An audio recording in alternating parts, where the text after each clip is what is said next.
শ্রীলঙ্কার বিপক্ষে একবার ২১৫ রান করেছিল বাংলাদেশ। এটা টি-20 ক্রিকেটে টাইগারদের সর্বোচ্চ সংগ্রহ। এক ইনিংসে যদি কোনো দল ৩৭টি ছয় হাঁকায়, তবে শুধু ওভার বাউন্ডারি থেকে রান আসে ২২২। অর্থাৎ বাংলাদেশ নিজেদের টি-20 ক্রিকেট ইতিহাসে সর্বোচ্চ যে সংগ্রহ করেছে, সেটা শুধু ৬ হতেই ছাড়িয়ে গেছে একটি দল।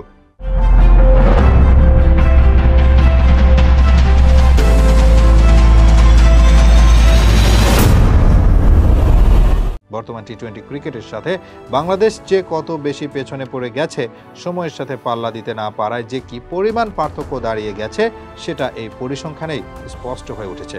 ৩৭টি ছয় হাঁকিয়ে কত ইতিহাস গড়েছে তারা। স্বীকৃত টি-20 ক্রিকেটে এক ইনিংসে এর চেয়ে বেশি ছয় মারতে পারেনি এর আগে কেউই। শুধু ছয়ের ইতিহাসই নয়, সেটার সাথে আবার রানের নতুন ইতিহাস গড়েছে দলটি। ভারতের সাইদ মুস্তাক আলী ট্রফিতে দেখা মিলেছে এরকম ঘটনার।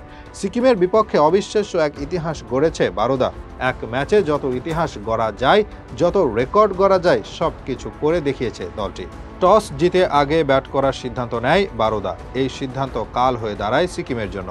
পাওয়ার প্লে শেষ হওয়ার আগেই সেঞ্চুরি পেয়ে যায় দলটি। তবে তিনে নামা ভানু পানিয়া এরপর শুরু করেন আসল ধ্বংসযজ্ঞ।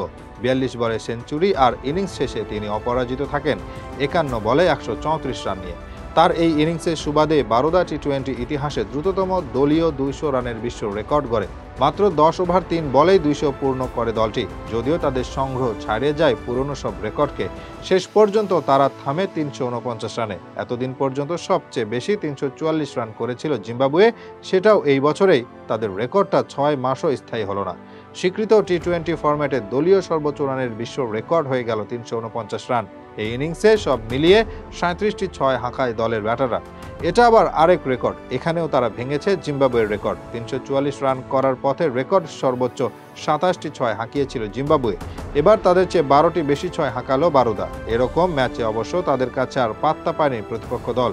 ৮৬ রানে তাদের ইনিংস থামলে ২৬৩ রানের বড় জয় পায় বারোদা। একটা সময় ছিল যখন টি-20 ক্রিকেটে ২০০ করা কঠিন ছিল, তবে সময়ের সাথে সাথে বদলে যায় সবকিছু। এখন ৩০০ রানও দেখা যাচ্ছে প্রায় সময়। গত এক বছরে ৩ বার ৩০০ রান ও বেশ কয়েকবার ২৫০-এর উপরে ইনিংস দেখেছে ক্রিকেট বিশ্ব।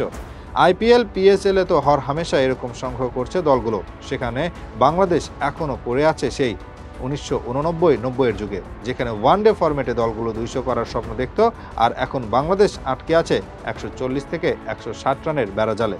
কবে যে এখান থেকে বেরিয়ে প্রকৃত টি-20 ক্রিকেট খেলবে বাংলাদেশ, এখন সেটার আশায় বসে আছে সবাই। তবে বাংলাদেশ কি পারবে এরকম ক্রিকেট খেলতে, নাকি এটা সবার জন্য স্বপ্ন থেকে যাবে?